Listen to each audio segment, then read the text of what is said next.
The personal expense tracker system starts with a homepage where user can add expenses by filling in input field for description, category, date, and amount. On the right, there is a summary table displaying all expenses with option to edit or delete each one. Below the input field, a monthly expense graph shows the total expenses for each month. There's also a bottom navigation bar with three main functions: expense tracker, which is a homepage, budgets, and report. When a user adds an expense by filling up the form and submitting it, the expense appears in the summary table and the graph updates to reflect the new data. If a user wants to edit an expense, they can click the Edit button, which will refill the input field with the existing data. The user can then make change and submit the form to update the expense, which will be reflected in the summary and graph. To delete an expense, the user click the Delete button, which removes the expense from the table and update the graph accordingly. Now, I would like to present JavaScript code that set up an expense management system. I will separate it for each section to explain to make it more easier to understand. Document ready function. This function ensures that the JavaScript code inside it will only run when the HTML document has finished loading. Variable. Expense form, expense list, and total expense are jQuery objects representing form, list, and total expense elements respectively. CTX represents the 2D rendering context of the expense chart canvas. Loading expenses from local storage. It retrieves expenses from the browser local storage. If there is no expenses stored, it initializes an empty array. Function to update total expense. This function calculates and updates the total expense displayed on the page.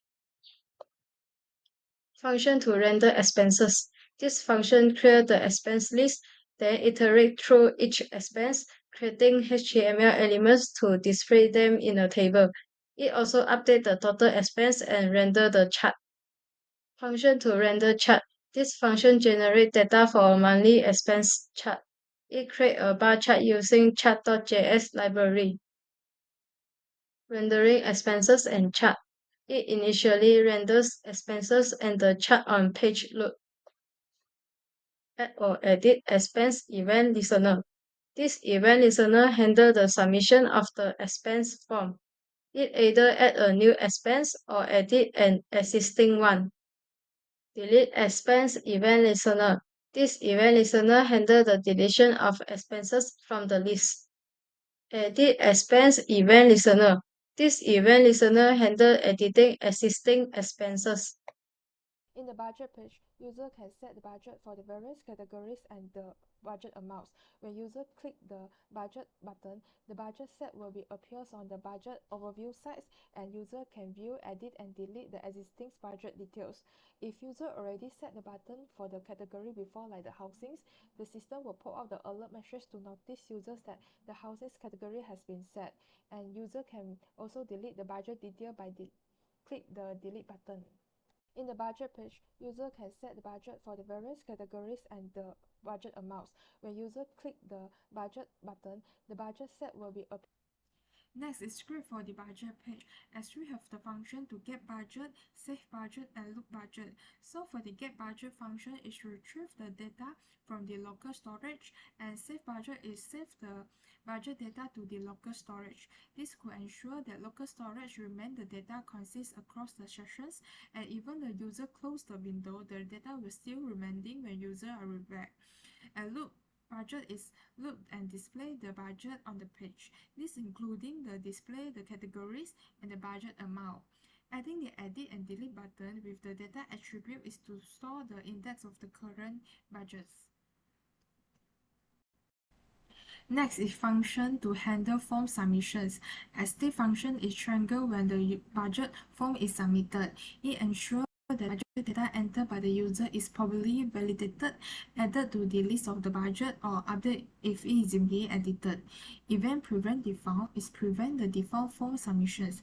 When user input data to this system, the system will retrieve form values and validate data to ensure both things are provided before proceedings. After that, retrieve the current list of the budget from the local storage. The system will check if it exists or not. If it's a new budget, will be added to the list, otherwise will show an alert message to the user to notify user as prevent input duplicate categories. Last are handle for edit and delete button. As the edit button is populate the form with the selected budget data for editing, and delete button are remove the selected budget for local storage and update from the system and display it. Next is our expense report page. As the report will summarize the expense that we add in expense tracker, it will display the total expense and calculate out the average daily expenses. After that, the expense will be visualized out by categories using the pie charts. As we can see that the pie chart showing the foods, transportations, and education expenses. In addition, if user want to show specific expenses, users can use the filter options to filter out the expense by start date, end date, and categories. And expense tracker delete the related expenses, and the report page will also delete the related data as well. In function retrieve expenses, will retrieve the expenses from local storage and pass them into a JavaScript object, and then calculate the total and average expenses by using the reduce method and set method to calculate the value.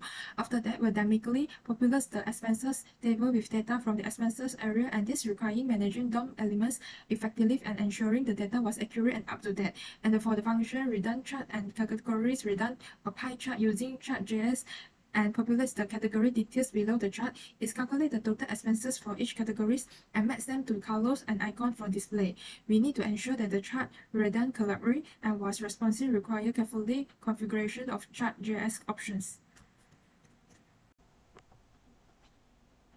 How we populate category details below the chart as we retrieve the container elements by its ID and clear its content.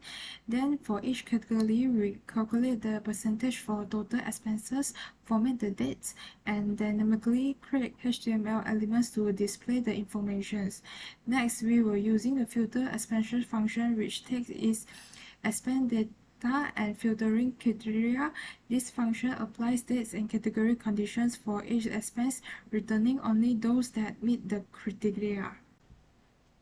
Load expansion function is loading expansion when page load. Calling the load expansion function, this function is retrieve expansion from local storage, filter them based on the user-defined criteria from the form, and display the filter expansion along with a summary and charge. The form submission event triggers the load expansion when user input, ensuring real-time updates. Finally, if not expansion match the specific criteria, an alert notifies the user accordingly.